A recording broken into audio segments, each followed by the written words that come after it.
Hi, this is Aharon Dobinsky coming to you today from the Chut Shel Chesed Yeshiva in the heart of the holy city of Yerushalayim in the beautiful state of Israel, under the direction of our beloved Rabbi and spiritual guide, Rabbi Shalom Aruch. May Hashem bless him always. Well, you knew it would probably be something to do with Pesach this time of year. And you were right. It is something to do with Pesach this time of year. But it's going to be a little bit different than you expect, I think. Today we're going to get a page out of last year's seder at the Dobinsky Pesach Seder. You're going to find out what we did to make seder a little bit more enjoyable, a little less dry, and hopefully you can use some of it for yourself, or at least learn how to do something your own way to add to the joy of Pesach and the importance of Pesach. Now, Pesach, we are told, is we are supposed to live it as though we personally had been redeemed from Egypt.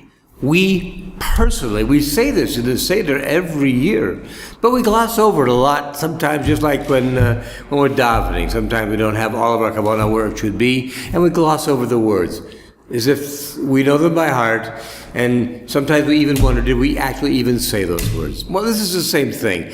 It's this kind of thing we say every year, but do we understand what it truly means? Also, there's a lot of things that people ask about Pesach. For example, some people will ask me, how is it possible that a people who watch 10 plagues, blood, water turning to blood, etc., how could they possibly have any doubts? Well, hopefully we're going to answer some of these questions for you today.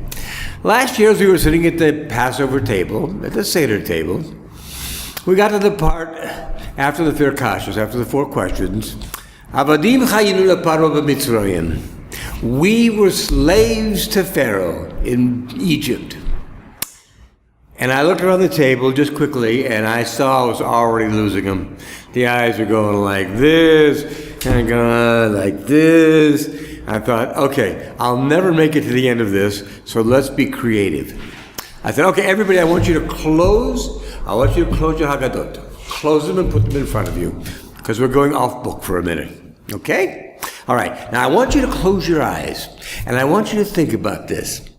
I want you to put yourself in the position of, I was born as a slave. From the moment I get up in the morning to the moment I go to sleep at night, I'm told what to do. I don't have to think for myself. There is no thinking for myself. I'm told what to do, I do it. If I don't do it, there's a lot to pay. So I know this. Now, not only am I a slave, but my parents are also slaves.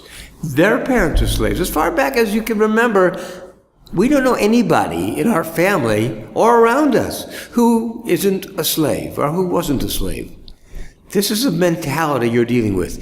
It's a victim mentality. Things happen to me. I don't cause things to happen. I don't even think that things that happen are unusual because things happen to me. Also, we have a situation that comes up where 80% of the Jews in Egypt did not go out. We don't know why. But part of it's the slave mentality. The slave mentality. Maybe it wasn't only the bad things that we see in Haggadah. Now we talk about the fact that we had to build building, we had to make bricks, we had to do all these things, and they were really difficult, and they were backbreaking, they made us cry, but we were used to them. We were born to this life. This is the life we were born to. So, maybe there were other things there that weren't so bad. You know, they talk about the meat pots of Egypt. They got meat all the time because meat makes you stronger so you can do better work. Who knows? Maybe they had movies on Thursday. I don't know. I wasn't there. But they had something that made people say they want to stay. If nothing else, the comfort of knowing what it was.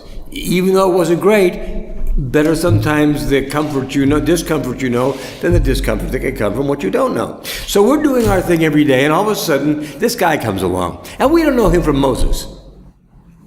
And he says, I'm going to take you out of here. And we go, oh, sure you are. Where did you just escape from?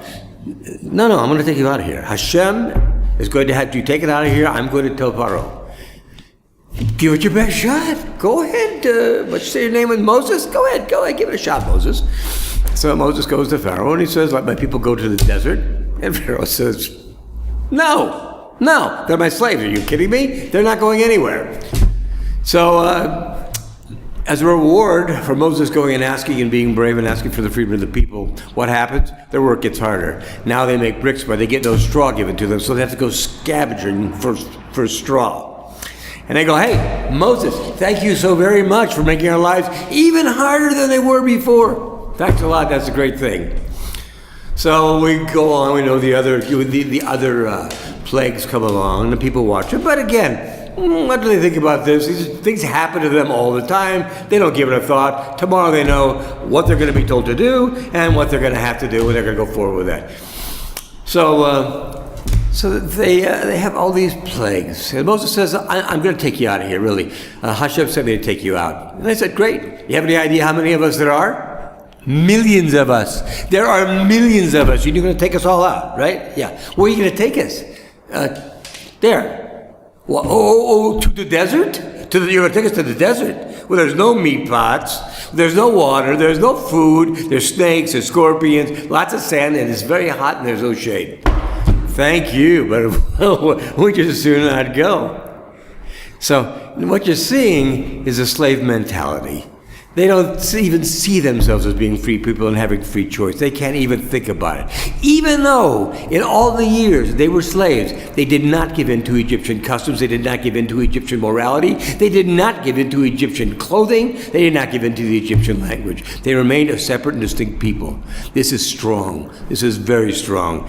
From this you can build. And like we talk about all the time, guys, it's a process. It is a process. So they takes the people out, and they're looking around. I'm sure they're going, oh boy, what have we done?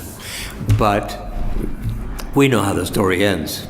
The story ends, well, for the first ending of the story, is at Har Sinai, Mount Sinai, where we get Torah. This in itself is the greatest reward we could possibly ask for. This is the guide to living a joyous, fulfilling, loving life, the kind of life that we all want to live. This is the thing. So you can't be so hard when we talk about them and why didn't they see this from the plagues? Why didn't they know it would be okay? Why didn't they get it? They were slaves. There was a process to get from a slave mentality to a free person mentality. So don't be so hard on them. Also, don't be so hard on ourselves. We also have a process. It is also difficult for us. We can't always see what's going on in the world. The world gets crazier and crazier every day to the point where it's upside down, inside out. And let's say thank you to Hashem for that, because that's what we're told is going to happen before Mashiach comes. And the building of third Beit HaMikdash, Bimhei Rabbi, everybody have a joyous Pesach, a Ziza kosher Pesach, and let's learn and let's grow and let's be the people we were meant to be, a people full of love, joy, and fulfillment. Be well, my friends. All the best.